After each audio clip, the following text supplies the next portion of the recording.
America અને ઇઝરાયેલે સાથે મળીને ઈરાન પર ભીષણ હુમલો કર્યો છે, જેમાં ઈરાનના સર્વોચ્ચ નેતા આયતુલ્લા અલી ખામેનેઈનું મોત થયું છે. આ પછી ઈરાને પણ વળતો જવાબ આપીને 8 દેશ પર હુમલો કર્યો છે. ત્યારે મધ્ય પૂર્વ એશિયાની સ્થિતિ વિકટ બની છે.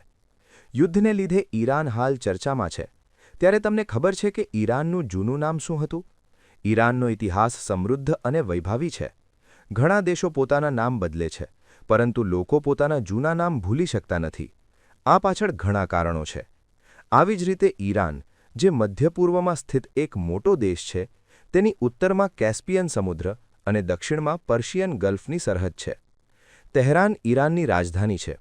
તમને જાણીને નવાઈ લાગશે કે આજે આપણે જેને ઈરાન તરીકે ઓળખીએ છીએ, તેનું જૂનું નામ પર્શિયા હતું.